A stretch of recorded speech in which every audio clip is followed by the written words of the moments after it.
So it wasn't to be in the end, was it? England just fell short at the final fence this morning, losing, of course, the World Cup final to Spain. We are going to look back at the game, look at where it maybe went wrong, what could have been different, how close we actually were to getting the right result. We're also going to look back on the tournament as a whole for the Lionesses and give out a few awards as well, like we normally do at the end of the season. We'll do it for the World Cup.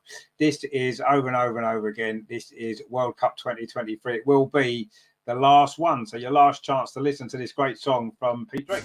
Lionesses, you come so far, but don't forget who you are. Your roots are yours, but also ours. Giving hope to rising stars. Lionesses, here we go. 2-0.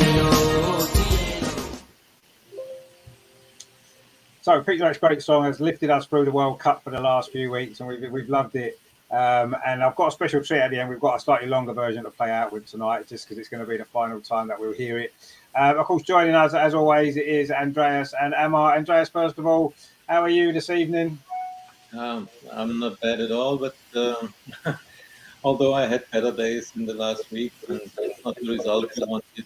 So I'm still disappointed, but on the other side, the runners-up in the World Cup, we had 4 weeks of fantastic tournaments, so there's no reason to be desperate or totally. Yeah, it's part of the game.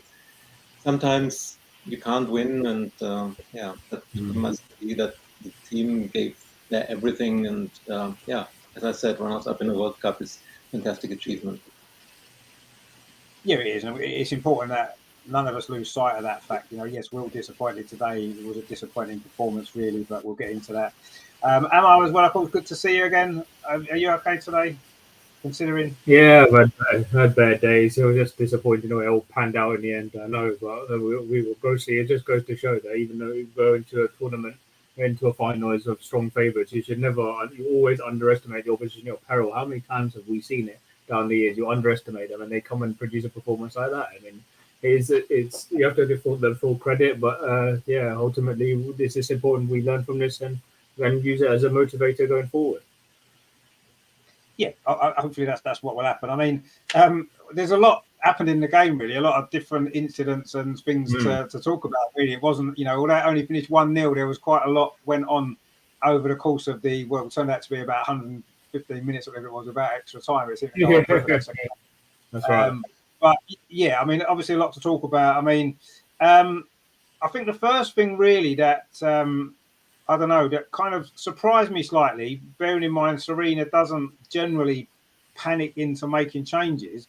I mean, Andreas, what did you make of that at half time? Because the first half hadn't been great. We'd had some chances, hit the crossbar. We'd done okay. Yes, Spain had got on top. They started to dominate the ball, especially in midfield. And obviously they got the goal out of a mistake from our side. I was quite surprised that she made the changes and obviously changed the shape of the team at half time rather than giving it another 10, 15 minutes in the second half, as she normally would. Do you think she panicked a little bit, or do you think maybe that was the right decision, bearing in mind how the first half had gone?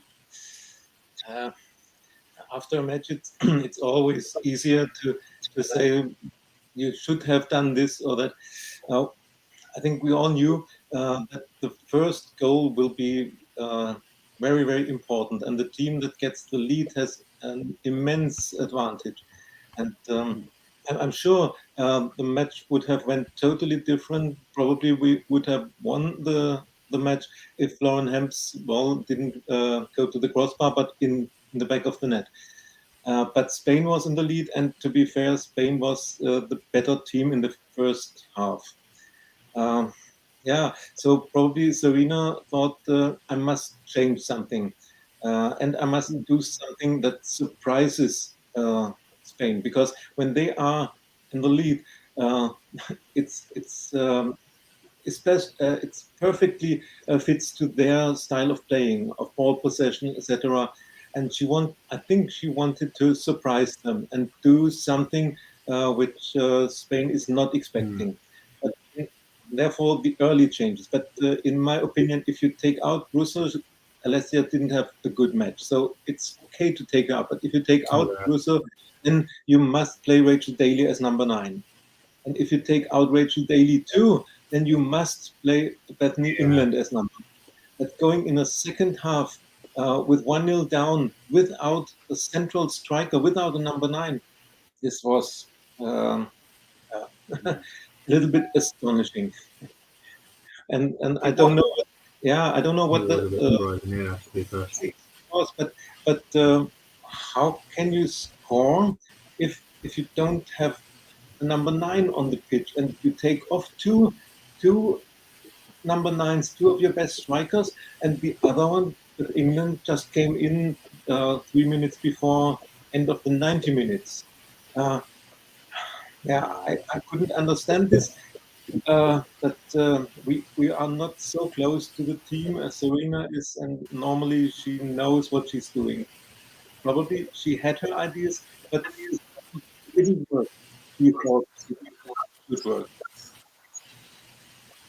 Yeah, I mean, I didn't really look at it like that, but you're right. Taking off the only 2 real main strikers that we had in the squad, potentially, or certainly the first choice strikers, did seem a little bit strange. Yes, Rachel Daly was playing as a left wing back, and maybe we did need somebody more suited to that position in the second half. So I kind of understood that to a certain degree, and certainly getting Chloe Kelly on to play in that, or Lauren James to play in that position made sense, I suppose. But what didn't make sense was making Russo off and playing Lauren Hemp as a centre forward when Lauren Hemp isn't a centre forward.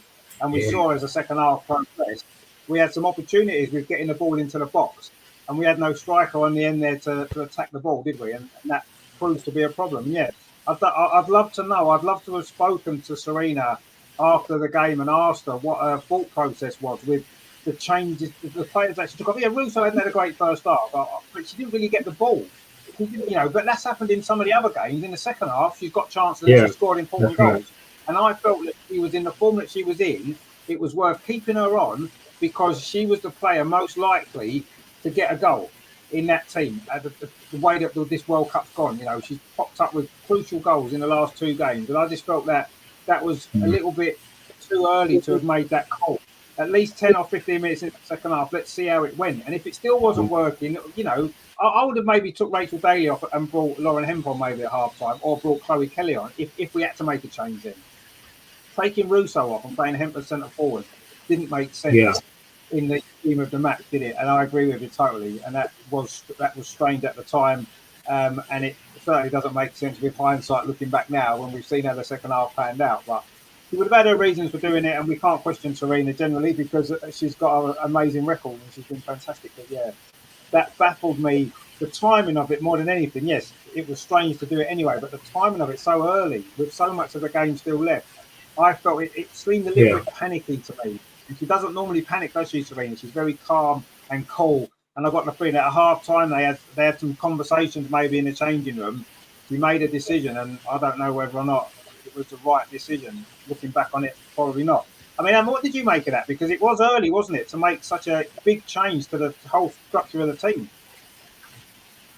Yeah, no, I did surprise you. It was a tactical gamble, and ultimately it didn't pay off. And I think the only reason was because the back 3, which had worked so well all tournament, I can understand maybe she took them off to at half time. They were saying to revert to the back 4 because Spain were looking dangerous every time they got forward. Remember, Paraguay just hit the post on the stroke of half time, and they did miss that sitter. She'd missed a fresh air shot from almost on 2 yards out, and Mary Oaks had made the save from Alba Redondo.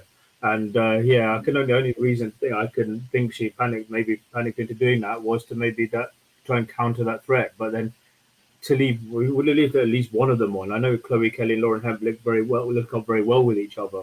You can see the Hemp and Russo partnership, which worked to such devastating effect in the previous rounds. It was kind of disrupted, and it kind of took away any potential threat that England had going forward. You see, apart from when they hit the bar, and Lauren James who forced that save out of Katarina Cole, we didn't really create that much going forward. And maybe if you could just kept them on for another 15-20 minutes and then taken them off a ball, it might have made a difference. Even Beth England, when she came on, didn't really have much time to impact the game. It was one added time. So it was a tactical gamble, but ultimately it backfired, and it's a shame, really.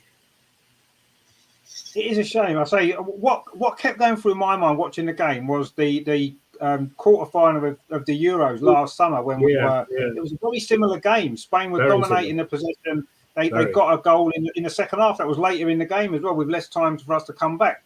And we didn't panic then, did we? No, of course not. In the last 10 minutes, we threw Millie up front as we did today. It paid off. We got the goal. We brought some good subs on, didn't we? Russo came on, Toon came on. They combined for the equaliser in that game. But the one thing about that was Serena didn't panic, even when we went behind later on in the game. Whereas today, it seemed like we went behind early on. We were getting overrun in midfield, and the shape of the team maybe was wrong for this particular game. And I can understand her wanting to change it, but I don't know. I thought that was too quickly to like you said. I agree. I think that Chloe Kelly and Lauren Hemp do link up well, but that's when they're both wide and there's a striker in the middle. Yeah, that's right. The crosses that they put in, and we didn't really do that because Hemp was then playing as a striker in the middle, and I don't know, it just didn't work, did it? Lauren James didn't get the ball anywhere near enough to be effective. What she needed to be. We know how good she is, running at defenders, causing problems. She had that one effort, as we said, near the end when she brought a decent save out of the goalkeeper, but we didn't get her on the ball enough. If you're going to get her into the game, you've got to get her the ball. You've got to let her have the ball and run at people, because that's what she's good at. And it didn't. It didn't work at all today. None of it worked. The first half was a bit disjointed. The second half, the changes were made, didn't really work. And what disappointed me, and I don't want to feel disappointed because it's been a great World Cup. We didn't expect to reach the final. We said it on here, haven't we? We didn't expect to get this far. So the fact we've reached the final, we've overachieved in that sense to get there. But having got there, it's, I just wanted to see, and I hope to see and expected to see an England team playing better than what we did today. And that's the thing that I feel most disappointed in. Not that we lost the game. Lose a game, it happens. Spain are a very good side. We know that. But it was just, I just didn't feel that we played anywhere near the level that we're capable of. Yeah. And even as well as we played in the last 3 or 4 games in the World Cup building into this game, that's what disappointed me most. Not that we lost. Yes, obviously that's a disappointment. But I was more disappointed by the performance. Too many players today didn't seem at their best. Did the pressure get to them? Was it too much playing in a final? Did we over-celebrate winning the semi-final to get to the final? I don't know. There was a few issues. I mean, Andres, what did you make? Did you feel the performance today wasn't at the level we kind of have expected from this team in such a big game? Yeah, it was not our best performance. I agree. The problem is that too many players didn't reach their best level. For me, if you wanted to make a change at halftime, then my candidates would have been Ella Toon and Lucy Bronze, because they underperformed. Tooney was last 2 matches, but this time it was like she was before the World Cup or in the group stage. And Lucy Bronze, I know she's a fantastic player, but today was not her best day.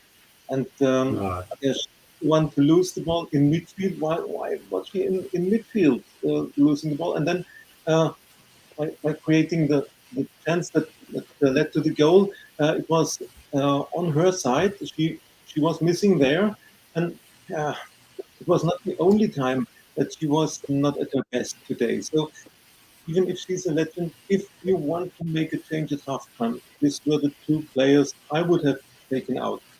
Of course, Alessia wasn't good in the first half, but as you said, she scored the crucial goal with one or 2 chances she had. One chance she used historically, not against Spain. So, it's difficult to say what the problem was. Was it the pressure or the chance to become world champion? And then, as I said, I think being 1-0 down against a team like Spain is extremely difficult.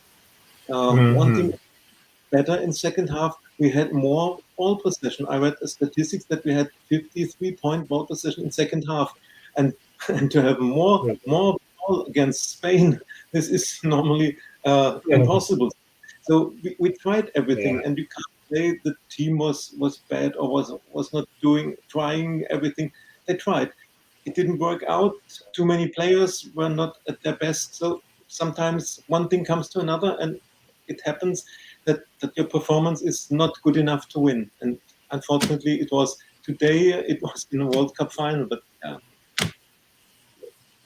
I mean, I I think in the second half, yes. I think the reason why we maybe had more possession was because Spain were quite happy to let us have more possession in the second half. They were winning the game. They were quite happy to sit behind the ball, and maybe they figured out quite quickly that we didn't have that threat through the centre anymore that we had before, and that we could have offered. And they were quite happy to sit back a little bit, I felt. And we put some balls into the box without much conviction that they easily cleared everything.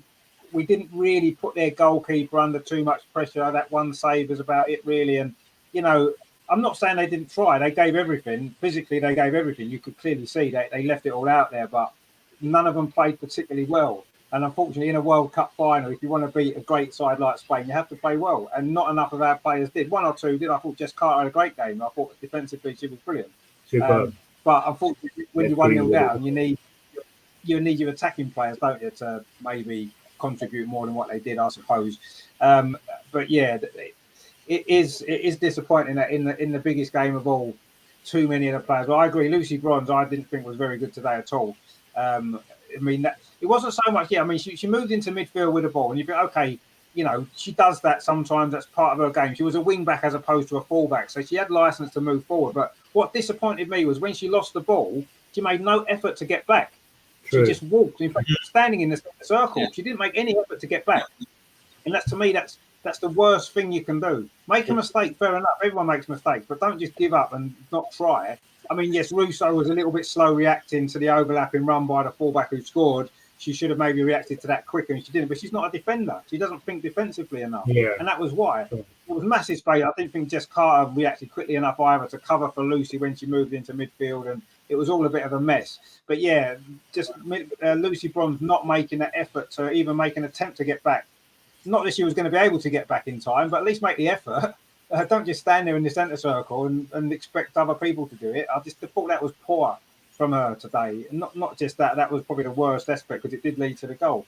Emma, do you think that maybe it was one game too many? They played a lot of football. We've had a lot of problems with injuries and whatnot. Do you think this just maybe was one game too many? We looked very leggy, didn't we, and not sharp? Yeah, and as I don't know, Spain they didn't go extra time, but you see, they got better as the tournament gone. They had a game plan and they executed it to perfection. And when we kind of knew what to expect, Spain from when we beat them last summer in the quarterfinals of the Euros, and ultimately, I just feel as if on the ball we didn't look comfortable. We pressed them high up the pitch. They found a way to counter that press. Everyone kept on giving the ball away a lot in midfield cheaply. They couldn't retain it, and it goes to show when your keeper and your defenders are your best performers in the game, then that something's not quite right. And ultimately, we didn't look ourselves going forward. And Spain always found an answer to everything in the midfield. Their midfield's absolutely outstanding. The red wall at the back's just great, and going forward, they always look to threat as well. So ultimately, it's just, and that mistake, as you say, by Lucy Bronze, she could have got a lot back. I don't know why she bombed. So she could easily pass that ball out to Kira as well before, and then that would have been. We should have passed it 2 or 3 times, and unfortunately, at the time, I was screaming at her, "Pass the ball, pass the ball." Yeah, I was so good. Oh no! And as soon as you had the overlapping run, you thought, this is trouble, and so it proved. And ultimately, she didn't really recover from that. Even Georgia Stanway didn't have her best game. He was another candidate who could have probably come off at halftime instead of Russo or Daly. So they just found a way to overcome England's tactics, and we didn't really find an answer. And ultimately, that's what's disappointing. Yeah, Spain are a very good side. They've got brilliant individual players. Technically, they're very good players and stuff. They didn't have to play that well today to win that game. I didn't think that Spain wasn't brilliant. They were a better team. They played well. They wasn't brilliant today. They didn't have to be brilliant, did they? Because of how poor we played, really. And it's such a shame because we know this team are better than that. We know they are. And unfortunately today, whether it was nerves, tiredness, I'm not sure, but it wasn't our day. Fair play to Spain. They did what they needed to do to win the game. Not always pretty with them pretending to be injured half the time in the second half, wasting time, but they did what they had to do to win the game, and we would have done the same if we'd been in front. Sure. We got some comments in. LG says it's coming home. No, the players are coming home, not the trophy. Yeah, well, the players are coming home without the trophy, unfortunately. There you go. At least we got to the final, I suppose. Terry says, evening, Richard, man of mystery, Andreas, and the one and only Amar, disappointed, says Terry. Yeah, I think we all feel the same, mate, definitely. Terry says, I still think Russo coming off at half-time was a mistake. Should have left her on with Kelly coming on. Yeah, exactly. We maybe should have done. I'm sure Sabina will look back on that and maybe think she could have done it differently, but she did what she thought was best. David says, I think the Spanish target Greenwood and Hemp, dark arts, booked Hemp, very clever. Men's team the same. Lost game in the first half. Yeah, obviously we lost the game in the first half, conceding that goal. Yeah, you're right. And yeah, there was. We'll come on to the referee in a minute because there was a few strange decisions happened in the game, which we'll talk about. LG says there. Leia Cadena getting injured. Her deciding for Arsenal was typical Arsenal. I don't think it's a serious. Sorry? Is he joking? What do you mean? He's not serious, is he? About what? Coming to Arsenal? Yeah, she's coming to Arsenal apparently. No, about her getting injured. No, I know she's coming to Arsenal, but no, about her getting injured. She got injured. She got injured in the end. She got taken off. Yeah. She got taken off in the end. Oh no, yeah, she got taken off. But it wasn't a serious injury. Yeah, that's right. Well, it wasn't serious, no, but I mean, we don't know. I mean, it looked like a knee injury at the beginning. So I was a bit worried when I saw that, but I don't think it's anything too serious. It didn't look serious, but let's hope not. But yeah, whatever it is, the good news is the season doesn't start for 6 weeks, so she's got plenty of time to recover and be fit for the start of the season. Assuming we do sign her, of course, which it seems like we are. Terry says there, Lauren James, PR stunt, believed all the hype. Well, I don't know about that. I think she deserved her place to come on in the final. It just didn't work, did it? Russell is their second best out there, absolutely. Manager imploded by subbing Russo at half-time. Would England sub Kane at half-time? Don't take off your striker. Yeah, I mean, that's pretty much... you don't do that, do you? Crazy, I agree. It was a crazy decision, and I don't know why she did it. I'd love to know exactly the reason. David says their best moment of World Cup, England, the third goal against Australia, Hemp run on part. Yeah, the third goal against Australia was the best moment because it meant we had sealed our place in the final. So that was the best moment, yeah. We was hoping for a better one today, but it wasn't to be, was it, in the end? So, yeah, I mean, we know England's performance was not up to the level it needed to be, and that's the main reason, well, that's the only reason we lost the game. But having said that, there was some rather strange refereeing, shall we say, from the American referee and VAR as well. Obviously, the big one was the penalty in the second half, which looked like being a turning point one way or the other. It didn't quite work out that way in the end, did it? But when I saw that at the time, I'm thinking, what's Kira Walsh meant to do with her hand? It's at the side of her body. She didn't put it out towards the ball. The ball's hit her hand from very, very close to her. I couldn't really see what else she was meant to do. She couldn't move her arm out of the way because she was keeping her balance as she was turning. So, I don't know. If you're going to give a penalty for that sort of handball, to me, then you're going to get 25 penalties every game because you can't avoid that contact. You couldn't really avoid that contact with the ball. And I thought that the referee didn't want to give it. Clearly, she didn't give it at the time. And in the end, VAR talked her into deciding it was a penalty. Now, you can look at that and say, yes, it did hit her hand. Her hand was slightly away from her body, a fraction. And you can maybe see that according to the laws of the game, which clearly don't make any sense when it comes to handball, perhaps it was a penalty.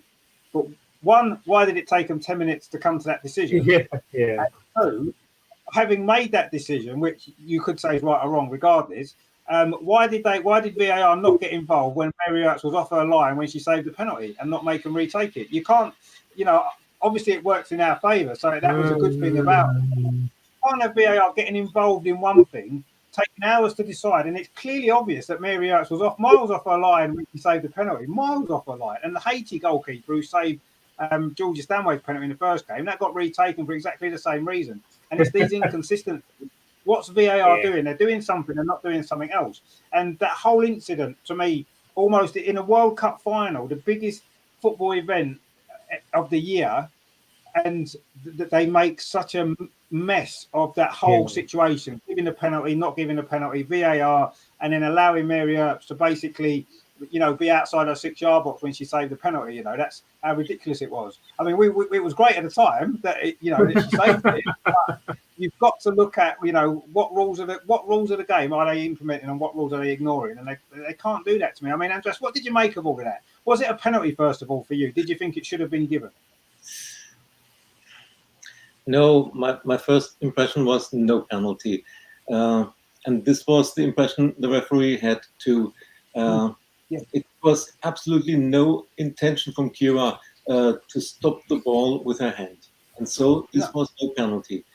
And then when the VAR says, just look on the monitor again and again, and you see it 10 times in slow motion, and then you see the ball hit her hand. You don't see in slow motion, you don't see whether it's intentional or not. You only see the ball's coming to her hand and it hits her hand. Okay, then it's a penalty. But this is in normal football situations, this happens. And if it happens in midfield or 20 meters before the goal, there wouldn't be a free kick for this. And there wouldn't be a VAR coming in and say, in midfield, when this happens, the VAR wouldn't say, look at the monitor, there must be a free kick. So why is there a VAR decision when the same situation happens in the box? Of course, as I said, if you look 10 times in slow motion at this, the ball hit Kira's hand, and then you can say, okay, it's handball and it's a penalty. Yes. Okay. But on the other hand, this situation could have turned around the match in our favor, because saving a penalty and still about 30 minutes to go, but we couldn't get used to this advantage, unfortunately. The penalty should have been retaken because Marriott was not standing on her line when it was taken. But it was a great save from Mary.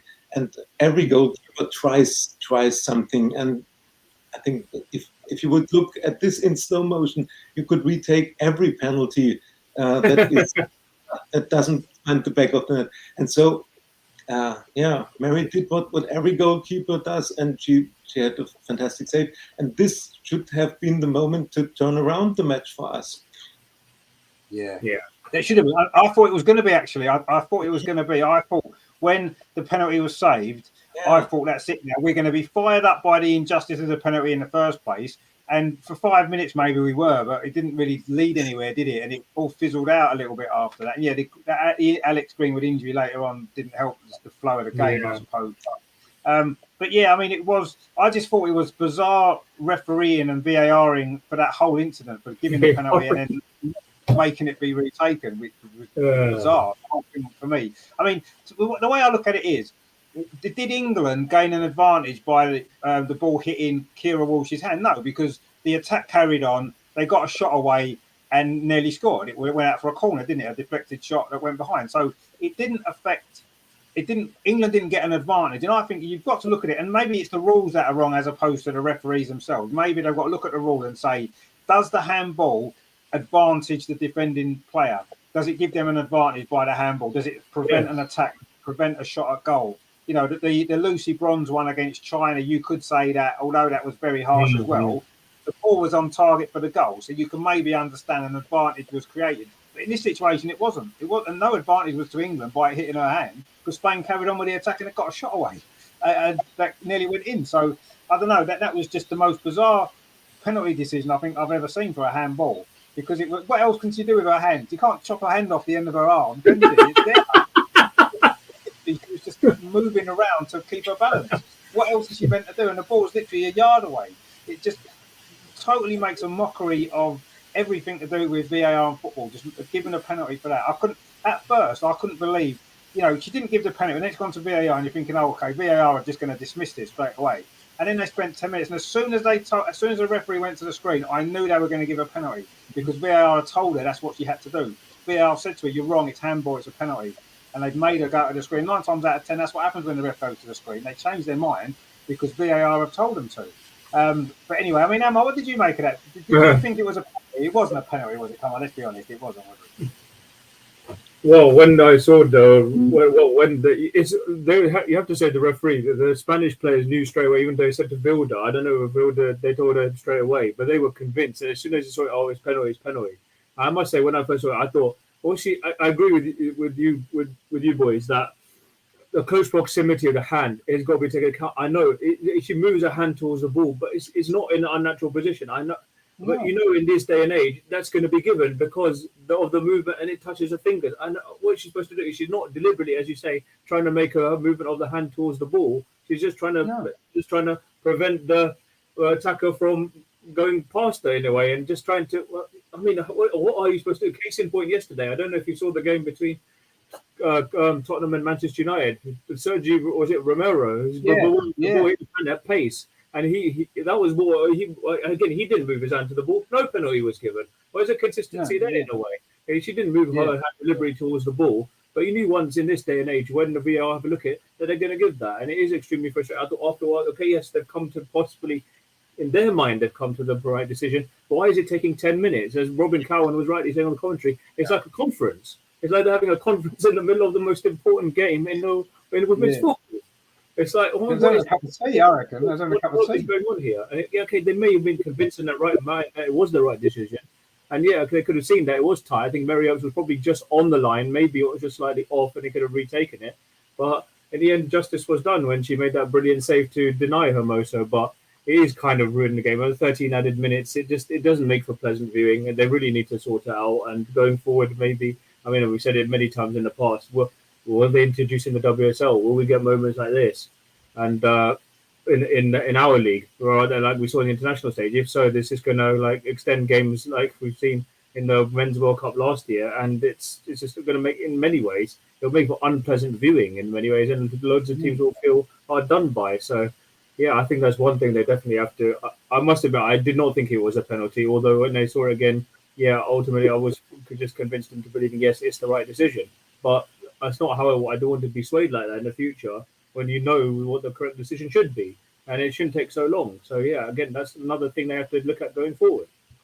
I mean, see, one of the things that I've over the last couple of years in particular, one of the things I've enjoyed most about the WSL is the fact there is no VAR. There hasn't been VAR, and it's been much more enjoyable to watch as the games are a result of that. I mean, we were at the Champions League semi-final against Wolfsburg, and how many times did VAR spoil that game? Fantastic game of football, wasn't it? Brilliant game of football. And VAR spoiled it by involving every single incident that happened in that game when they didn't need to. And to me, VAR is ruining the game. It's ruined the game in the men's game. The Premier League now, I can't stand watching it. I hate VAR. And it's just, and this World Cup, and instead of thinking to themselves that VAR is actually not working, why don't we try a World Cup with the women without VAR to see the difference? No, what they tried to do is announce a decision over the loudspeakers over the so that's going to make any difference. It's going to make any difference. It has made no difference at all. And to me, if nothing else today, if nothing comes out of this that they realise that VAR is killing the game of football, if that doesn't happen today in a World Cup final that everybody in the world is watching, countries all over the world are watching this, the showpiece event, they're never ever going to change it, are they? They're never going to scrap VAR. And you're right. When it comes into the WSL, which it will do, there's absolutely no doubt about that, it's going to ruin that as well. And it's the only salvation we get is that the WSL doesn't have it, and it's the only salvation that we get watching the WSL games without the nonsense that goes on with VAR. I mean, that today was ridiculous. You cannot, if it takes you 10 minutes to decide, then just go with the original decision. Look at it once or twice. No, well, is it enough to overturn the referee on the pitch? No, carry on with the game. Totally stupid. And the fact that it was such a ridiculous decision anyway to give a penalty for that. And yes, partly it's the rules to blame. Maybe the handball rules are very. You're right, though, Amar. That one yesterday in the Tottenham Manchester United game, that was much more of a penalty than the one today, and that wasn't given. And the one today was much less of a penalty, and it was given. Some of these, different referees, different competitions, and all that kind of stuff. But the rules should be the same across the board. It's one rule for the whole of football, isn't it? Women don't play by different rules to men. It's the same rules, and they should be applied in the same way. That's what VAR should be for. And you should maybe look at VAR. The VAR official should look at other decisions that's going on at the time. From the weekend, from last week, and say, on that particular occasion, that wasn't given as a penalty, so we cannot give this as a penalty because that would make us look stupid and incompetent. But they don't care about looking stupid and incompetent because they make an actual living out of it. It's just ridiculous. And that to me today, it spoiled the game. It really did spoil the game. And yes, it could have and should have been the turning point for us. We should have been up for it after that. We should have. It should have gone differently after the penalty save. But to me, that ruined the whole game because you can't have ridiculous things like that going on in a World Cup final. It took them so long to reach the wrong decision, and that's the annoying thing. You know, they got the decision wrong, and that's just, I don't know, it's just horrible. It's horrible today. That was ruined that whole game for me.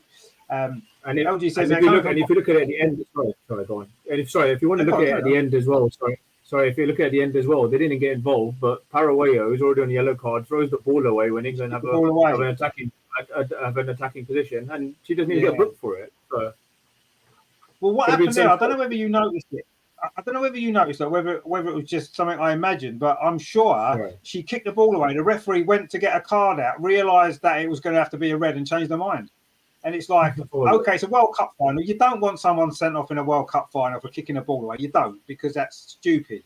But that's what they've done. They've on a yellow card and she kicked the ball away. That's a yellow card offence. It's a bookable offence by the rules of the game. If you're gonna stick to a rule with a handball, the ball's hit her hand, let's give a penalty. You've got to then produce a second yellow card for somebody kicking the ball away, whether you want to do it or not, whether it's in the spirit of a World Cup final or not. No, she should have been sent off. Absolutely. So the referee's got one mistake wrong, got another mistake wrong, and then just keeps getting mistakes wrong after that. And it's, I don't know, that happens too many times for me. Yeah, but you're totally right. That should have been a red card. And as much as we don't want to see it happening in a game like that, it should have happened. She should have been sent off. Lauren James got sent off for something that you could say was worse. But ultimately, it's a yellow card offence either way. And it's a yellow card, it's a red card, it's off. And that's it. But anyway, LG says they came from Botswana. Yeah. I wish the 2027 Women's World Cup was given to South Africa. Yeah, I mean, that would be great, wouldn't it? Obviously, there was the Men's World Cup in South Africa, wasn't it? In 2010, I think that was, wasn't it? With the vuvuzelas and all that kind of stuff, which got quite annoying. But that was a good World Cup. So I don't know whether they put a bid in, have they, South Africa, for that one? I'm not sure. It'll be announced next year. Yeah, it'd be nice to have it. It'd be nice to have it in Africa, wouldn't it? Emerson says the Spain number 14, which was obviously Cadena, we mentioned before, was okay. She showed no signs of injury when she collected her business. But no, she didn't. That's fair enough. Yeah, and if it was a little injury, I don't think it's too bad. So let's hope that's not going to be a problem. Terry says, I saw a clip earlier, the Spanish goal that got booked, and then there we go, kick the ball away. The ref, she did this. It wasn't just me that thought that, to give a yellow card and realise, exactly there. That's how I thought it happened. I thought it maybe was just me imagining it, but I'm pretty sure the referee went to go to her pocket and then thought, I can't because she's been booked. But that's ridiculous, isn't it? I mean, that is ridiculous. We've got Michael in, of course, our resident Spanish fan. He says, I agree, the rule 50 times when it's a penalty against England, it should not be given. You're very true. That's very true. You're right. We agree for once, Michael. We do. We definitely agree on that one. Whenever there's a penalty against England, it should definitely not be given. Absolutely right. Terry says the ref with the pen should have stuck with her first decision. VAR should have. Yeah, of course. And if VAR did get involved, there wasn't enough to make her change her mind. That's the point. There wasn't enough to make it an obvious mistake, which is what VAR was for. But there you go. Terry says, look on the bright side. If Earps gets injured, we have a good replacement in Kira Walsh. I don't think Kira Walsh was. Michael says the reason it took 10 minutes is because they were discussing how it would look if they ignored an obvious penalty. Yeah. Well, was it an obvious penalty though? Let's be honest. Come on. I mean, take your Barcelona and Spain glasses off just for a second and think if that was given if that had been given against Spain today and England scored and made it 1-1, how would you have felt about that decision against Spain? Mm-hmm. I'm sure you wouldn't have been very happy that it's been given. I'm sure you wouldn't have been. We even said, let's be fair. We said that the penalty should have been retaken because Maria moved. She was off her line. That should have been retaken, and it was. That was a mistake by the referee. You're not moaning about that mistake. You're more moaning about the decision that was given. That was wrong. But anyway, and Michael says justice was done. The best team won. Well, you could say the best team won, and we're not really arguing with you. In that particular incident over the penalty, justice was done because it wasn't a penalty and it was saved. So there you go. And it was saved illegally, which makes it even better actually, because it shouldn't have been given in the first place, and it was saved illegally and it carried on. So that's good. Anyway, David says, thanks for the chat. Love it. Newcastle fan. Got to go. No problem, mate. Thanks for joining us. We'll see you very soon. I'm sure Newcastle had a pretty good start to the season, haven't they? So that's good. Terry says probably why the women's refs are rubbish are being taught by the blokes at ref. Yeah, that's probably what's happening. Blokes are teaching them, and that's why they're so bad because we know how terrible the men referees are. LG says South Africa have bidded alongside Brazil, Mexico, Germany, Netherlands, Belgium. Announcement. Yeah, it's next year. Yeah. Oh well, we'll have to wait and see. I mean, there's been a men's World Cup in Brazil quite recently. Germany have had a tournament recently, haven't they? Netherlands and Belgium, they had a Euros for the men, didn't they, a few years ago? So we'll see. Emerson says that the next World Cup will be in Europe. Well, if it's in Europe, it's going to go to Germany, Netherlands, Belgium, isn't it? But let's say we don't know. Obviously, it wasn't in Africa this one, so it could well be Africa next time, couldn't it? It's a possibility. It is a possibility, so we'll have to see. It depends on who bids the most money, who gives them the most backhanders gets it usually, don't they? So it'll probably come down to that, really. But obviously, from our perspective, in Europe, it'll be nice. At least the kickoff times will be a little bit more sensible for us. I mean, I'm sure Andreas would love it if it was in Germany. Get to a few games. He's got the men's Euros there next year. He's got the men's Euros there next year, and then the following World Cup is in Canada, United States, Canada, Mexico. So it might be difficult for those bids to go through because of considering what the men's World Cups are. So, but I mean, it has tended to rotate, like Europe and then somewhere else, and then Europe and then somewhere else. Yeah. So there's a good chance of being Europe, but then again, we have to wait and see. Yeah, exactly. Yeah, we'll wait and see. I mean, it's a possibility, and it would be great to have a World Cup in South Africa for the women, wouldn't it? I'm sure. But I say we'll have to wait and see. But yeah, so yeah, I mean, some strange refereeing going on, and ultimately it didn't affect the result. Let's be honest. The penalty was missed anyway, and it didn't liven us up particularly well at the end anyway, and we lost the game. So, I just felt as though for a showpiece event like that, it was shocking. All round, really. VAR was shocking. The referee was shocking. The whole thing was just a bit of a joke in the end, which was such a shame for such an important match and what has been overall a really good World Cup. It has been a really good World Cup, hasn't it? And I always feel sad when great tournaments finish because you look forward to watching the games and watching the highlights and everything else, and it's like be great. It's been great every day watching them and stuff, and it's going to be sad now it's finished. But we've got other things to keep us busy, I'm sure. LG says that South Africa's time zone is similar to Germany's in an hour. Oh, well, brilliant, even better then. Let's have it in South Africa. That's fine. We'll live with that. At least we can watch all the games. There's no problem, and that'll be good. So, yeah, I'm happy. I'll back South Africa's bid then. That's fine. I'll back it. So all Brazil's there. It's got nothing to do with me, but I'll back it anyway. So yeah, I mean, it's obviously, I know today was disappointing, and I think we've made our feelings quite clear about everything that happened today. So, but let's look at the World Cup in general, because this has been the last two World Cups have got progressively better before this one, and now this one's taken it to another level again, hasn't it? I think overall this has been a really, really good World Cup. The standard of football's been great. As we've mentioned a few times, the lesser nations have closed that gap on the bigger nations, as we've seen. Countries going further into tournaments than they've ever done before. Some of the smaller nations, which has been great to see. And although we didn't quite get the showpiece final that we all wanted, a great game of football, 3-2 and all this kind of stuff, don't let that diminish the world. It's been a great World Cup, hasn't it, Andreas? Overall, I think it's taken women's football to another level again. The Euros last year did, but this even more so because it's a World Cup, isn't it? Everybody's involved, and the bigger tournament with more teams in. And I think it's been a massive success, hasn't it? Yes, of course. It was a fantastic World Cup. It showed the progress women's football has done in the whole world. We saw the so-called smaller nations, how they develop, and nations which we didn't expect in the round of 16, like Morocco, like Colombia, Nigeria, South Africa. They qualified for the last 16, and so this shows the progress and the development women's football has had in the last years all over the world. It was a fantastic level of from playing technically, tactically, and the goalkeeping has improved once again a lot. We saw fantastic goalkeepers throughout the whole tournament.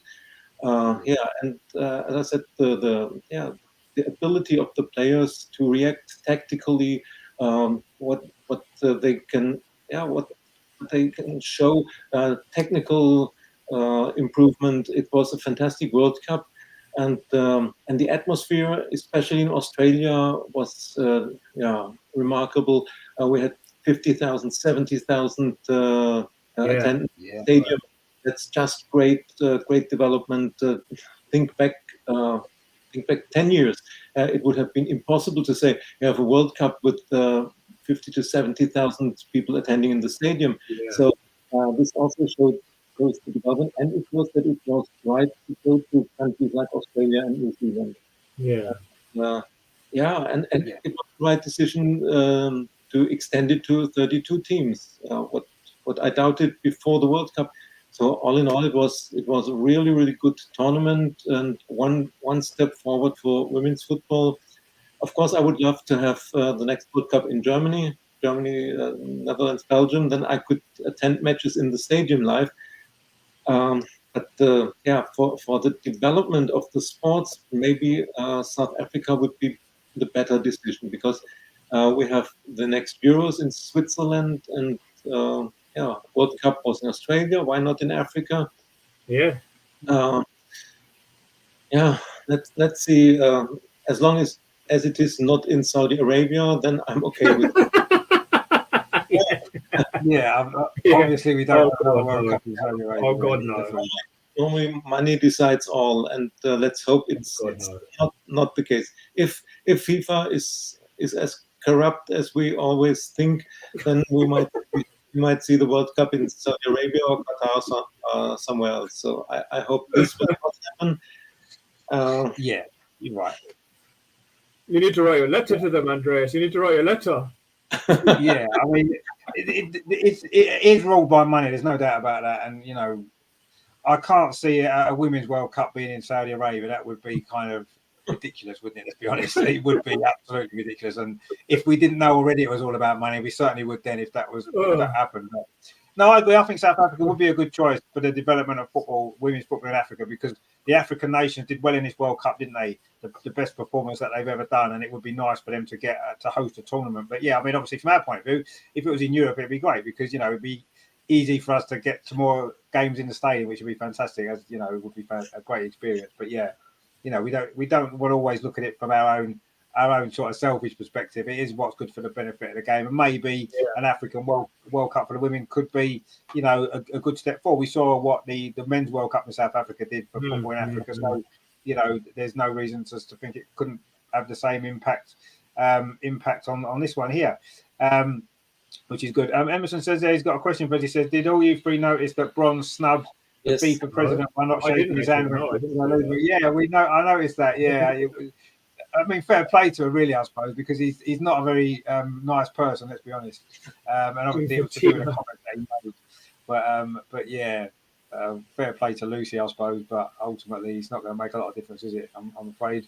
But yeah, it was fair play to her for doing that. But yeah, I don't know. I think when it's a World Cup, you sometimes maybe have to put personal things aside, don't you? And part of the ceremony and the pomp of it all, maybe, I don't know, but I mean, fair play to each other reasons, and that's right. But LG says they're the first World Cup, Women's World Cup final not to feature either USA or Germany. Oh yeah, and that just goes to show, doesn't it, how the rise of other nations have now become more. I mean, Spain winning their first World Cup, England reaching the first ever final. All four semi-finalists had never won the World Cup before. Stuff like that. So it's been a good World Cup for that sense, hasn't it? Which has been great.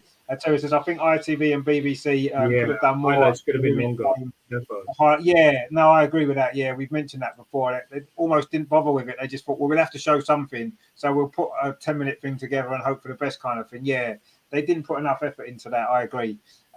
But that's something that they need to look at, I suppose. LG says they're big up to the Colombian fans.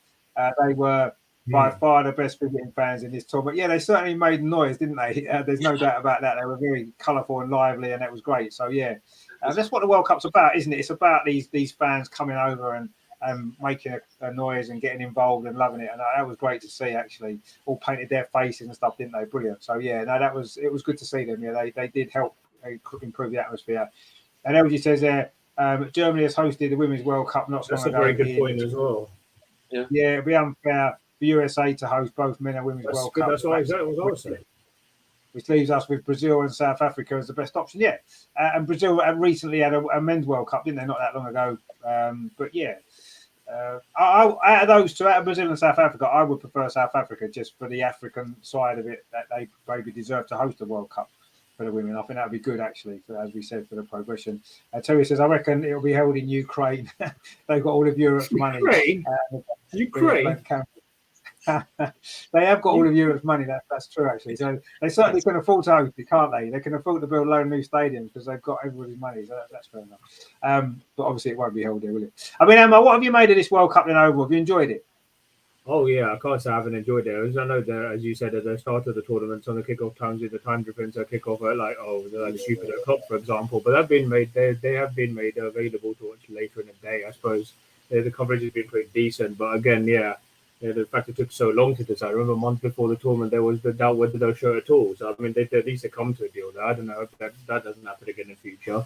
But I heard on the radio that I don't know what the overall attendance for the tournament was, something in the region of 9 million total for the tournament, which goes to show how far the game has come. I mean, France was sort of great 4 years ago, but I think this has been every year with the men's. This has been the best World Cup year, but even with the women's, considering it was 61 years after the men that it finally started. I think for me, this has just shown that that it's not there has been a changing of the guard, and it's great to see a lot of the so-called, I wouldn't say weaker teams, that's being a bit disrespectful. I'd say some of the lesser-known teams are coming through, as Andreas was saying, throw Jamaica into the mix as well, reaching the last 16, and the big giant, and the three of the former champions not making it even past the group stage or last 16. This goes to show that how far this game has come. The strength and depth is as good as it's ever been, and if it wasn't on the map already, it has been very firmly put on the map now. And it's important that the legacy of each tournament going forward is to build on the previous one, and I think this will be the benchmark going forward. Whoever hosts the next one. I mean, as you say, I don't know who's going to host the next one. I mean, so many countries have hosted men's World Cups. I mean, I'd love to see it England again, but of course that's not unlikely, having hosted the Euros, Germany, you said 2011, and Brazil 2014. But African nation would be good because, as you said, in South Africa in 2010, how good that was, and the fans are great. And going forward, it's going to be difficult for whoever wants to. But they've shown, Australia and New Zealand have shown what that is, and going forward, if we can, whoever hosts the next can do as good a job. The game is in good hands, as we've seen, and it remains to be seen where it's held. But we'll just have to wait and see, I guess. Yeah, I mean.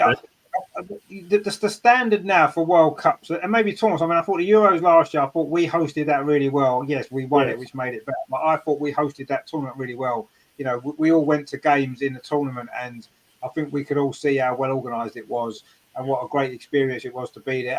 I went to games that didn't involve England. I know Andreas went to neutral games as well, and I think that it kind of, you got that whole experience was fantastic. And it seems as, I mean, obviously we didn't go to Australia, but from what I can understand, the experience from the fans was really, really good. And it was a well-hosted competition. It was well supported. The atmosphere in the stadiums was great. And it's kind of setting the benchmark for future tournaments now, isn't it? This is what we're going to be expecting now in the future. A really good tournament on the pitch, but also a very well-organised tournament off the pitch, and great atmospheres, full stadiums, all this kind of stuff, which is now something that we're almost now expecting in women's football, which was unusual when you think back to previous tournaments, and even, you know, domestically in recent years, it's nowhere near that. And it just goes to show how quickly things have moved forward. So, yeah, I think that is something that we can all be, anyone that's been involved in women's football, I think, to be really proud of what's happened this World Cup, to showcase how great it is and how great it's supported and how brilliant it is for everybody going forward. And I think that's really important. So, yeah. It has been a massive success. So well done to everyone in Australia who's done such a great job of getting it, of organising it, and making it such a great entertainment that it's been. Emerson's got a question for Andreas there. He says, what are your thoughts if we sign the Spanish number 14, obviously Leia Cadena, who played today, and one more signing after that, not sure who. Do you think she looks a good player, Andreas? I mean, I've seen bits and pieces in the World Cup. She looks pretty decent to me. What do you make of her? Do you think she'd be a good signing?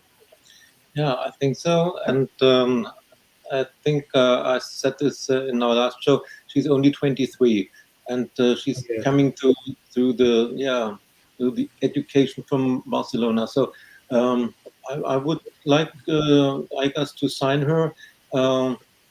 We need another centre back, and as I said, she's only 23. She can develop. She will develop, and so we have players from Australia, from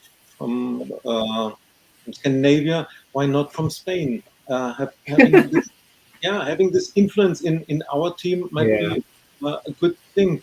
And she got a lot of minutes at the World Cup. I think she got more minutes at the World Cup than in the Spanish league last season, because she Right. was behind Mapillon, and Mapillon Yeah. was in the Spanish squad. So Mm. Laya played a lot, and I think she made a good job there, and I would like to see her at the Arsenal next year. Young player who can develop. And one more signing, yes, maybe a right back to cover Noel Maritz would be good, or a holding midfielder, because we all know that Wally is not going through a season without uh, at least slight injuries. And with Leah being out, there is Yes. no player to cover Wally. So if I would have to decide whether a right back or a holding midfielder, I would say let's try to get a holding midfielder, because Amanda could play right back if necessary, or we could play with back three. Yeah. But I would prefer the holding midfielder to be signed. Yeah, that would be my choice. If we have to make one more signing as Cadena, then yeah, I'd like to see us bring a midfielder in, because yeah, that's the one area last season where we really needed extra body, didn't we? Yes, are we going to get both both Leah Walty and Kim Little injured at the same time again? Maybe not. I don't know. And obviously Leah Williamson as well being out, so I don't know whether that'll happen again. But we can't really take that risk. We're better off getting somebody in. Plus, as well, Kim Little's not getting any younger, is she? Let's be honest. Neither is Leah Walter. They're both reaching the back end of their career. So we need to get someone in now that can develop and learn and become their replacement in the team, because that's what we are eventually going to. I know we don't want to face that Kim Little might have to retire at some point, but she will, and we need to have a plan in place for when that happens. If it's not going to be next year, year after, whenever it might be. So yeah, that is definitely for me. That's the priority. But yeah, she looked a decent player. This Cadena, I thought she looked good at the World Cup, and yeah, let's see if we can get that in. I'm sure it'll be a good addition. I think we might be all right at right back, because that Amanda Illistat can play right back, can't she, if necessary? We can. But then I suppose it takes a centre half out. If we've got Cadena, then we can have Illistat, Cadena, Ruben Moy, and Steph Catley as a defence if needed, if that's the case. So yeah. But let's see. Yeah, I would say get her in, get a midfielder in. I agree, and we're sorted. Would you sign this Cadena then, Emma? What you've seen of in this World Cup? Do you think she's the sort of player that we need? I haven't seen too much of her personally. I haven't been looking at like the individual performances going forward, but yeah, I think she looks like a good signing, and she wanted to join Arsenal because she wasn't, as you say, because one or two of the Spanish players who were involved in the dispute. That's why Mapillon didn't play. I think that's why Codena's got more game time, and that's what's allowed her maybe to shine more on this global stage. But yeah, I mean, she looks like a good player. I mean, anyone else? We haven't had it. I think she'll be the first Spanish player we've signed since who was it? I mean, we had 3 Spanish players playing on. Yeah. Vicky Losada was this one last. Yeah, so another one from Barcelona. So yeah, we had also Corredero, who had a few years ago. We had Natalia. But yeah, I mean, it's not often we rate Barcelona for their talent, or how many of our male players have gone to Barcelona in the past as well. So no, that's good to see. I mean, my personal choice to sign in midfield, as highly unlikely as it seems, you've got 2 options. You could either chuck Super Jen Beattie in the midfield and play her there. Terry would love that, no doubt. or why not? Let's put in a world record fee as Barcelona did for Kira Walsh. Let's try to get Bon Mati. Well, I mean, as unlikely as it seems, that's not going to happen. But no, from what I know, it's not going to happen. But that would be a dream for anyone if you could get Bon Mati to side you. I mean, she was just absolutely wonderful today. But yeah, no, I think from what I think, Cadena looks like a good player, and hopefully he'll give Jonas more options going forward, and better squad depth too. So let's see. Yeah, exactly. Yeah, I mean, Bon Mati would be a fantastic signing. But actually, I mean, she's not really a defensive midfield player, is she? But No. I suppose one of the best defensive midfield players in Europe would probably be the one from Wolfsburg that nobody likes. But she's a great player, isn't she? Let's be honest. Oberdorf. Yeah, Oberdorf. Sorry. Exactly. Or in some circles as well, Rubensson from Sweden has been linked with us on the Facebook Yeah, group. Rubensson from Sweden's a good shout because obviously we've got so many Swedes here. We've got so many. It's like we've got so many Swedes coming over as well now. So I have 4 Swedish players. We've got Stina, Lina, Amanda, and now then Rubensson. Well, I mean, Jonas knows them, doesn't he? So it's kind of makes sense. He knows them. He knows their style. He knows he can work with them. LG says, get Lena Eberdorf at all costs. Yeah, I mean, she would be a great player. There's no doubt. As much as we don't like her when we play against her, she is a very good player. There's no question about that. We can't really argue with that. LG also says there, Kyra Cooney Cross. Yeah, she had a decent World Cup. She was a good player. She's been with Chelsea. Oh, she's going to Chelsea, She's been linked with Chelsea. Oh, she's been linked. Still Viggorsdottir. Oh, Andreas wouldn't mind. LG says, I really hope we could steal Viggorsdottir from Bayern. Sorry, Andreas. Yeah, she's a very good player. There's no doubt about that. But that never seemed very likely, did it? Let's be totally honest. Emerson says there, for you, Rich, do you think we will have a strong lineup when we play Linköpings in the Champions League qualifiers if we win and the French team after? Well, that's quite soon, isn't it? We had a lot of players who got deep into the World Cup, didn't we? All the Swedes. Yeah, it's quite soon, isn't it? So, will it be our strongest lineup? No, I wouldn't imagine it will be. But having said that, we've still got a lot of players who've been training. So I think it'll be a reasonably strong side. I wouldn't have thought Russo's going to play in those games. I wouldn't have thought Lotta Rubenmoy will play in those games. I wouldn't have thought any of the Swedes are going to play in those games because they're only just getting back from the World Cup now. They'll need a holiday, they need a rest, and then they need to start some pre-season, don't they? So I don't think any of those will play. Yeah. Other than that, I think most of the others should be available, shouldn't they? Obviously, the ones that aren't injured. I think Kim Little will probably almost definitely play. Leah Walty will probably play. The goalkeepers, either of the 2 goalkeepers will play, won't they? So, Palova, I don't know, because, Holland went quite far. I don't know whether she'll be available. Yeah, Katrina Cole will probably be available because she went home early. So, I mean, it'll be a reasonably strong side. But it's not going to be 100% our strongest team, is it? Because of the circumstances of it, and you can understand why, because they've all just got back from the World Cup. So it'll be a reasonably strong team, but there'll be a lot of players not ready to play because they've just got back from competing in a World Cup, which doesn't happen very often, does it? LG says they're the qualifiers only 2 weeks. Exactly, that's what I mean. So they're here already, and the players are going on holiday. All the ones that's just got back from the World Cup will be on holiday, won't they? So it's mad, isn't it? Really, when you think about it, it's crazy. The schedule is crazy. We spoke about this before. I mean, what can you say? Terry says, "Am I chatting facts? Am I always chatting facts? It's just, what you're on for? It's what we bring him on for. That's what he did." So we all agree it's been a great World Cup. So let's just have a couple of little awards that we'll give out for the World Cup. It's been so good. First of all, I didn't really get a lot of time to prepare much of this just because I've just been so busy this weekend. But why don't we start with our best match of the tournament? Andreas, what was your favourite match of the tournament? A lot to choose from, but what one stuck out mostly for you? Oh, it's difficult to say. I must look at the table. Go. Oh, best match. That's tough. Oh, it's tough to say. I mean, in the group stage, maybe it was the Spain-Japan with the outstanding performance from Japan, and then in the knockout stage, I mean, the Spain-Sweden was a fantastic match. Yeah. Also, ours against Australia, our semifinals was very good. The final definitely was not the best match of the tournament. No, it definitely wasn't. Yeah.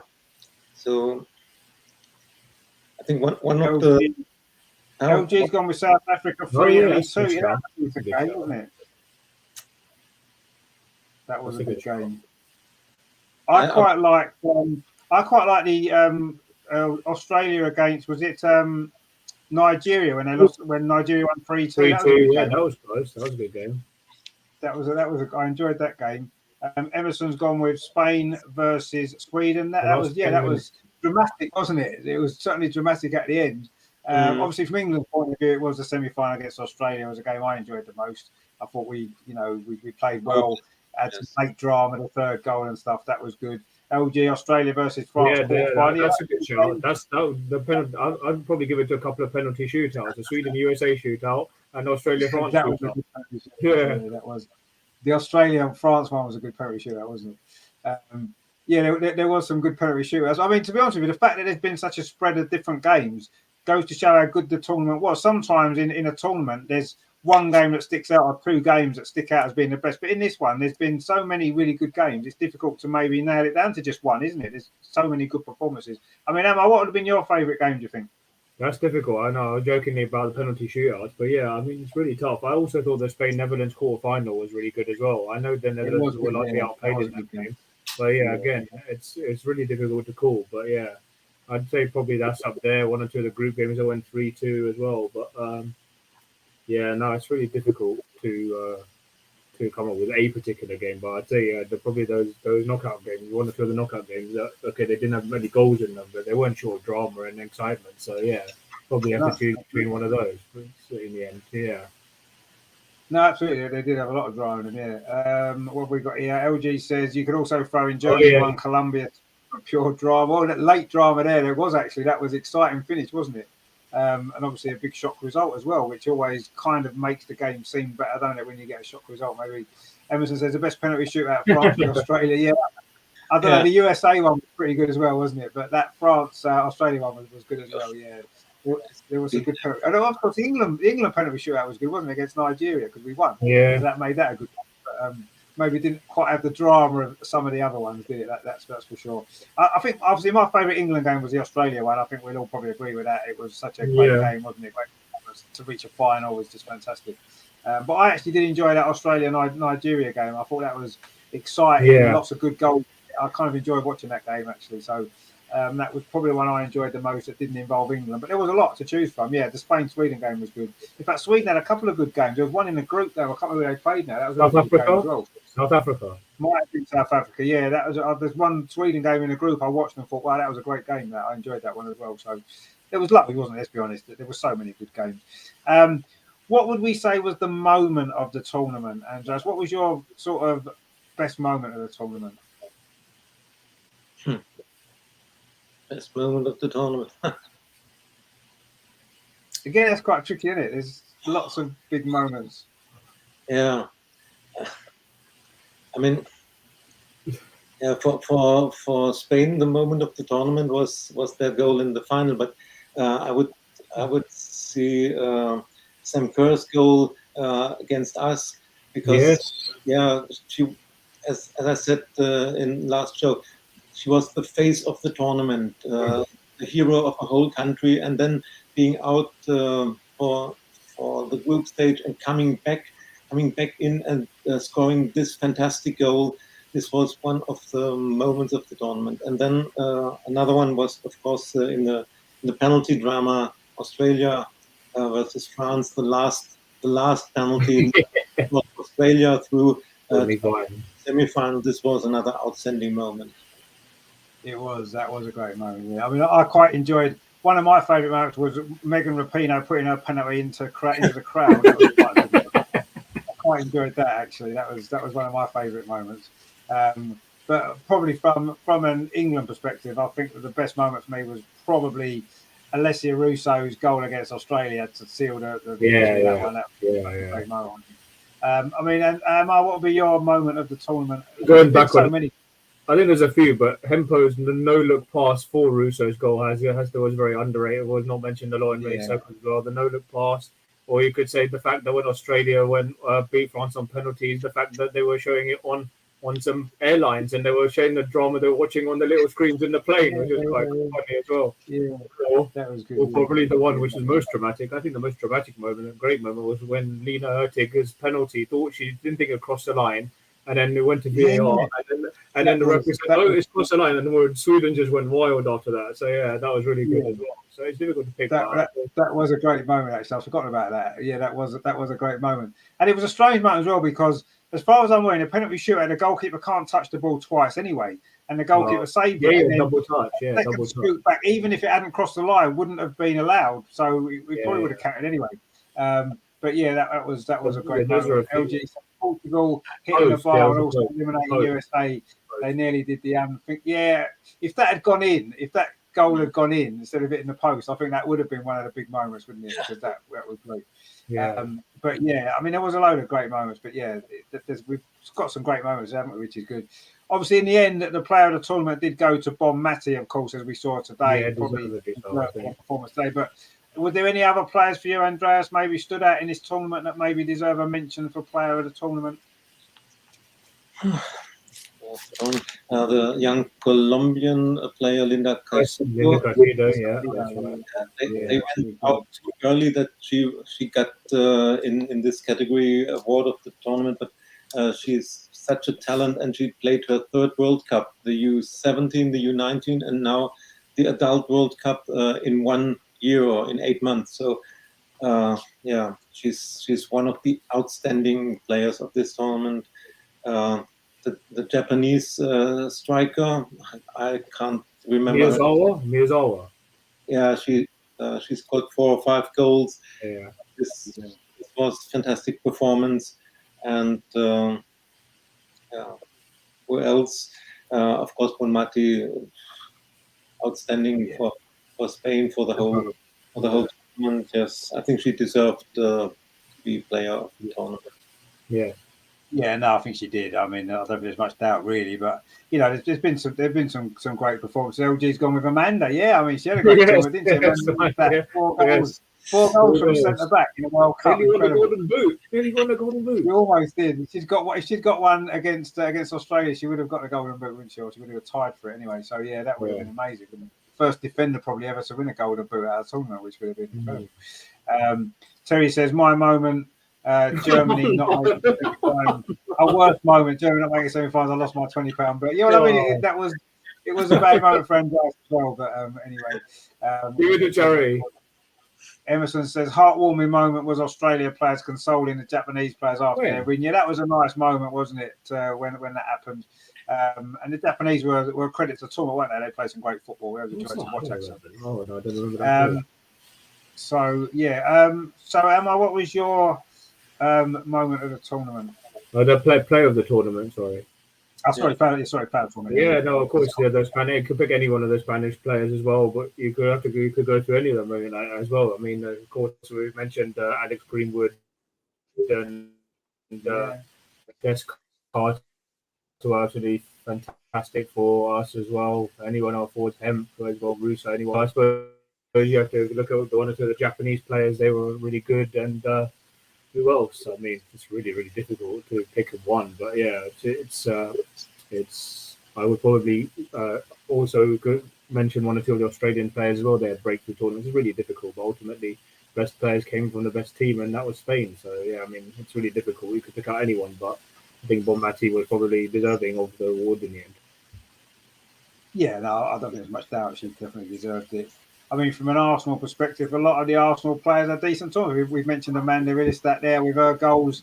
I thought Steph Catley and Caitlin Ford had really good goals for Australia. Yeah. Both of them two played really, really well, I thought. I thought that, obviously Russo had a great tournament for England. Not so much today, but overall she's had a great tournament, didn't she? Scored a lot of goals, contributed massively to us getting to the final. So, it's been a good tournament for a lot of the Arsenal girls, hasn't it, over there? I thought Stina, although she only scored 1 goal, I thought Stina had a decent tournament, actually. I thought she played good football. She did well. She didn't get the goal. Yeah, 2 assists. Maybe a career at Arsenal is a little bit like that, isn't it? She plays really well, works really hard, but doesn't always get as many goals as we would like her to get. Wayne says there, Bon Mati, definitely the best midfielder in the world right now. Putea still hasn't fit. Well, clearly not. So I'm going Bon Mati for Ballon d'Or. Yeah, she's got a great chance, Bon Mati, of getting Ballon d'Or this time, hasn't she? Putea clearly wasn't fit because she only played the last 5 minutes of the final, didn't she? So clearly she's not fit. So he says, my best moment was Salty Emma not being on. Yeah, well, I quite enjoyed her when she was on. She was quite funny, actually.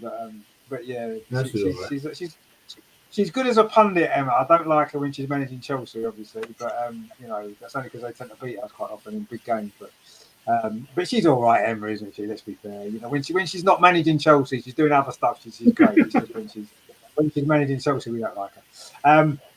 So finally, then, I know this is going to be. We probably won't be able to come up with one of this. Goal of the tournament. We'll finish with goal of the tournament because there were so many great goals. What ones stick out? And is there any goal in particular you can remember that sort of sticks out as being one of the great goals? There's been so many. Sam Kerr we mentioned already. It's difficult because I mostly saw only the highlights, so it's difficult to remember. What I remember is the Sam Kerr goal against us.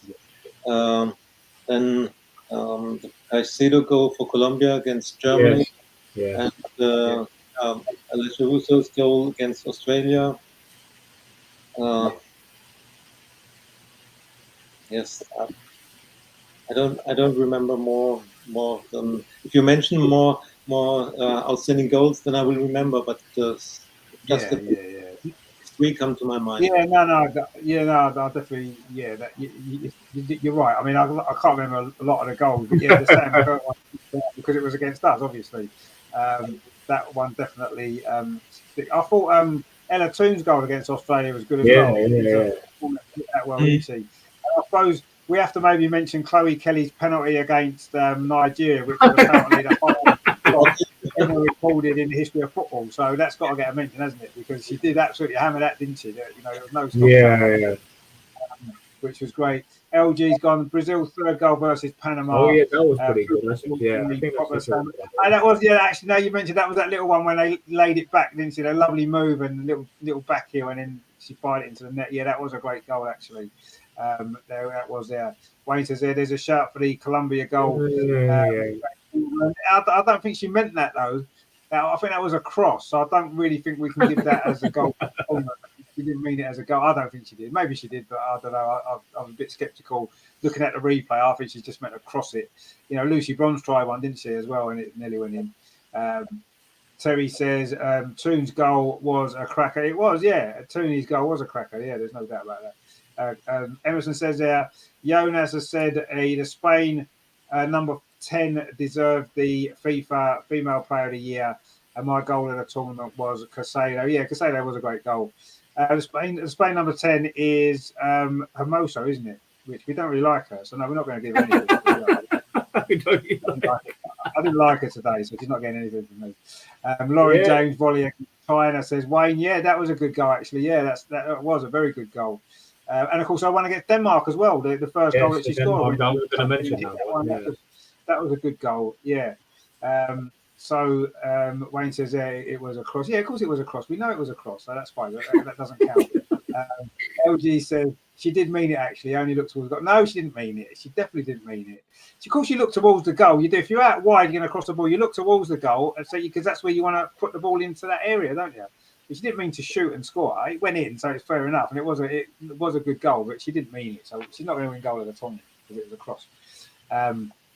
But yeah, it was. Yeah, there was a lot of good goals and a lot of good performances. It's been a great tournament, hasn't it? And I'm gonna miss it actually. I'm gonna miss watching the game, watching the highlights, and following it all. I'm gonna miss it. So yeah, but shame it didn't finish in the way we all wanted today because we had such high hopes, didn't we? That England were finally gonna win a World Cup for the first time in 57 years would have been amazing, wouldn't it? And we never quite.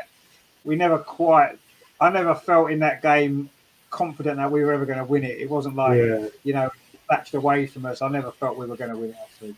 LG says there that pop header versus Morocco is underrated. I remember that. She got a couple of headers that game, didn't she? I know the one you mean. That was a good goal. I mean, there were so many. If we went for every game, we could probably find a lot more good goals. But I suppose if we're looking at it from an England point of view, I think England's best goal was probably Lauren James's one against Denmark, actually. The way she cut in and hit it into the corner. So that probably should be maybe England's best goal. A shame there wasn't one more or two more today that we could have been talking about that turned that game around. But anyway, it's been a good tournament. England did really, really well. And I think that even though today was very disappointing, we've got to be proud of them, haven't we? We've got to be proud sure, of these girls. for What they've done. sure. 2 finals in 2 years. In fact, you know, I'd never seen an England senior team, either men or women, playing a final, and now 3 years in a row, the 2021 Euros, the 2022 Euros, and now the 2023 World Cup. Who's to say years in a before row. next year? Who's to say come before next year? Well, let's hope it is for next year. Yeah. Hopefully, we might win another one, which would be nice. But yeah, no, it's been English football has never been better, really, has it, with the men and the women at the moment in terms of how we're performing in tournaments. I'm not saying that the England men's team are the best England men's team ever, but they're progressing in tournaments consecutively. Quarter final at last World Cup, and high hopes obviously for the next Euros. So we'll see. Terry says the Dutch scored some blinders.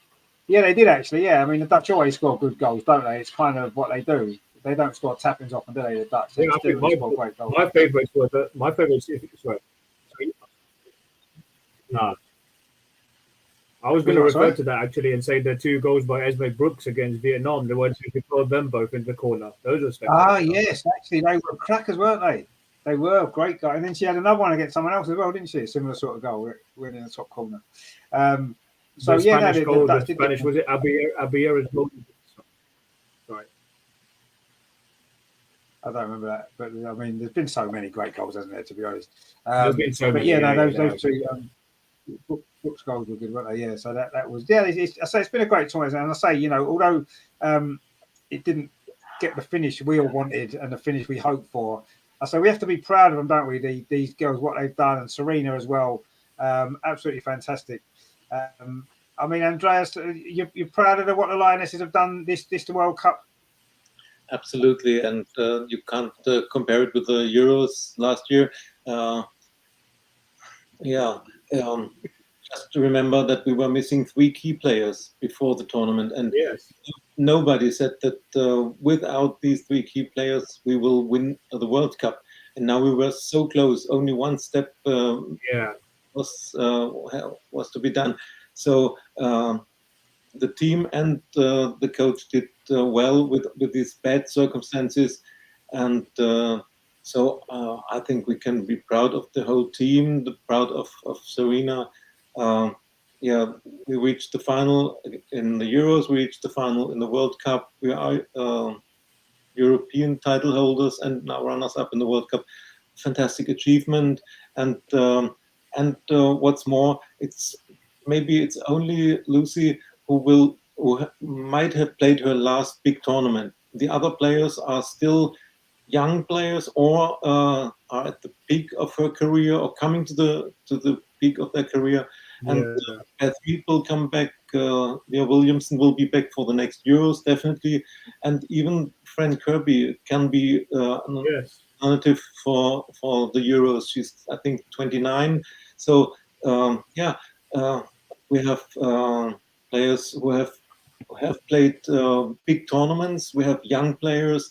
There's a lot of talent coming, and the injured players are coming back. So, fantastic tournament, great achievement. We are runners-up in the World Cup. That's really reason to be proud of the whole team.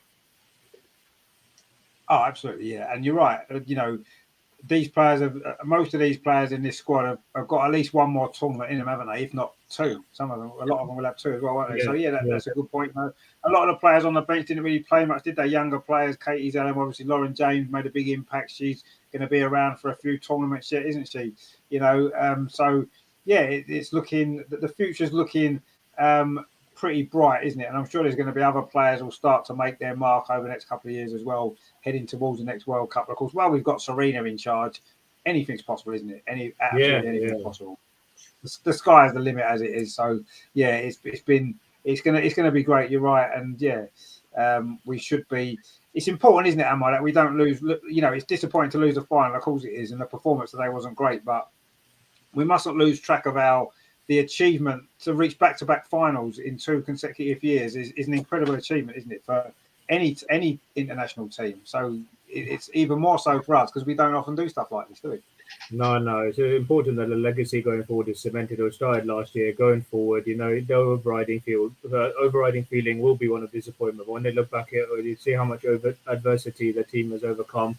and look at what they have going forward. The strength and depth is arguably the best it's ever been. Yeah, they'll look at, as I said, it'll be disappointment, but they've created so many, or it's just inspired so many young girls going forward. It's important we build on this. The funding goes into more, and more funding goes into the women's game going forward, and and who knows, there might be, and sorry, I've just lost a bit lost. But yeah, going forward, they continue to build upon what the girls have achieved.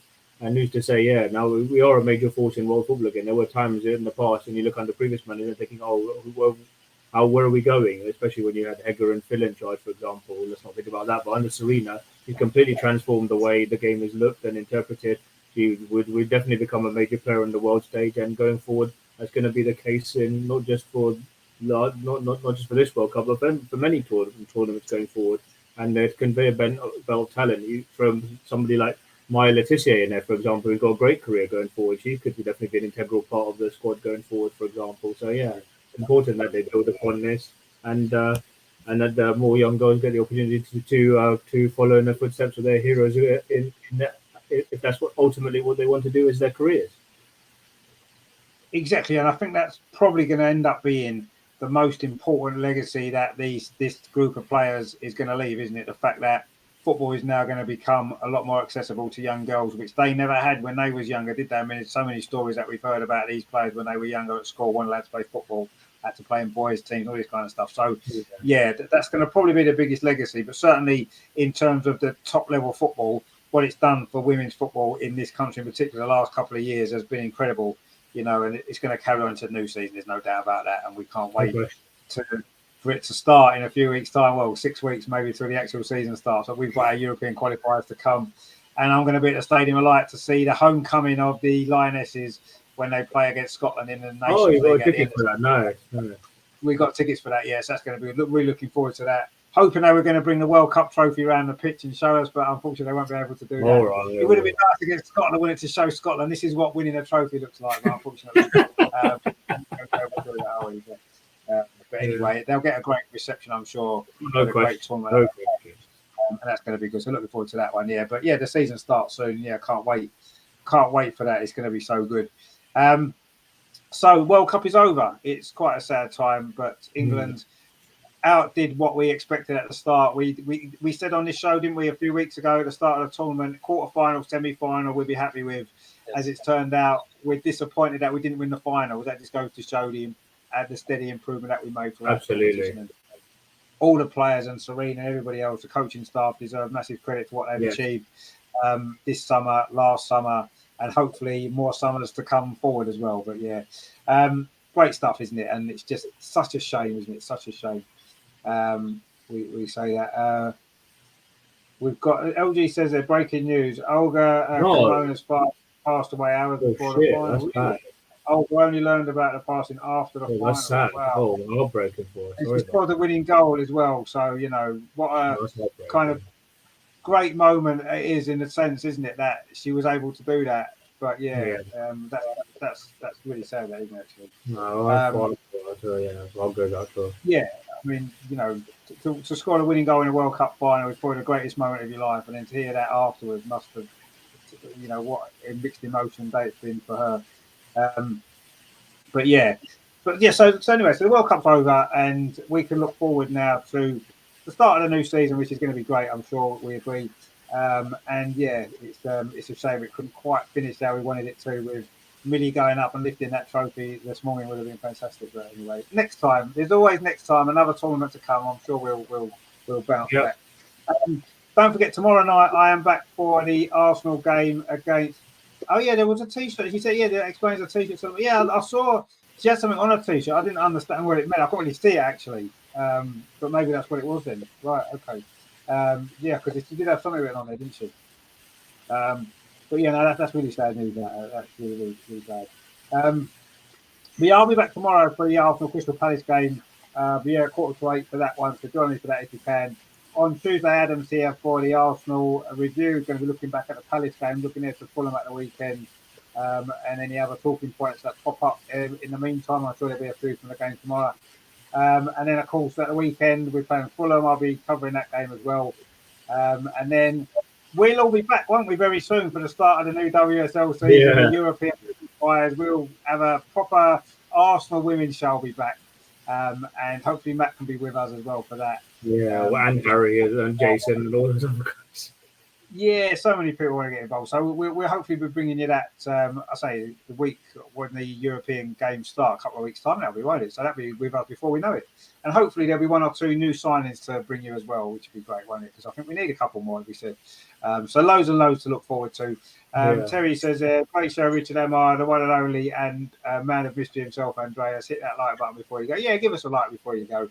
I'll be back tomorrow anyway for the Palace game, so join me for that. Andreas, great to see you again. Thank you for your contributions to this World Cup. A shame we didn't get the result we wanted, but have you enjoyed the show again?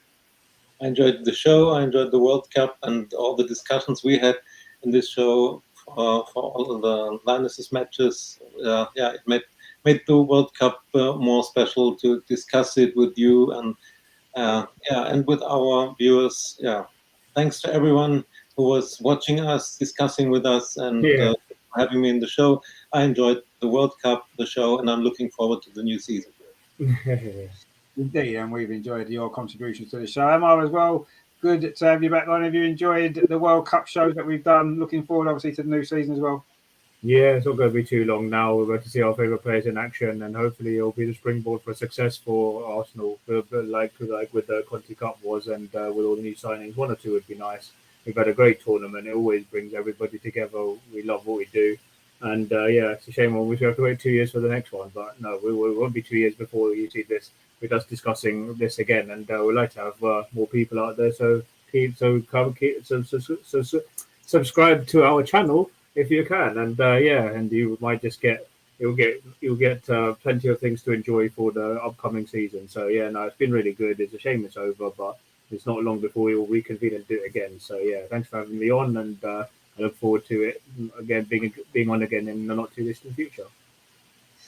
Yeah, we'll all be back soon right with the start of the new season. Emerson says, good show on points. No, thank you very much, mate, for watching again. Thanks for your contributions. LG says, enjoyed the show, guys. Keep on going. And thanks again, mate, for obviously your comments as well. You've been in the show quite a bit. And to everybody else, Wayne and Terry, of course, as always. Russell's in the chat tonight. There's been quite a lot of people. David as well. And, of course, Michael, our resident Spanish Barcelona fan. I'm sure we'll be hearing a bit more from in the coming season. Especially if Arsenal have to play Barcelona in the Champions League at some point. No. We are going to go now, but just do stay with us because I'm going to play a slightly extended version of their great theme tune for this World Cup song, as it's the last one. It is Pete Drake's song. It is fantastic. And even though the World Cup's over, check out Pete Drake's music. Pete Drake has got, I think it's Bandcamp, Pete Drake Bandcamp, you need to Google. He's got loads of great stuff on there. This is his World Cup song that he made for this World Cup. It was fantastic. This is a slightly longer version of it that we're going to play out with. Thanks to all you guys for watching. Thanks to Andreas and Amar, as always. All you guys for watching. Give us a like. I will see you tomorrow for the Arsenal game. Come on, you Lionesses. Didn't quite come home, did it? But it's not far off, is it? It's coming home one day. It will come home soon. Don't you worry. Take it easy, guys. And this is Pete Drake.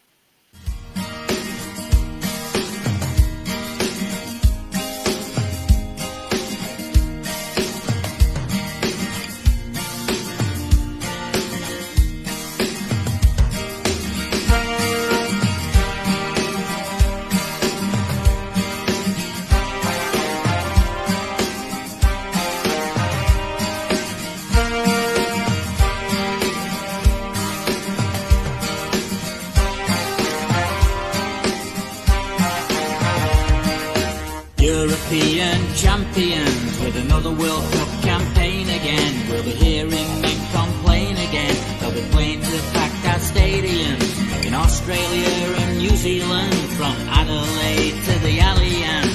2019 United States lost 2-1 and came fourth place. A bitter pill that we did take.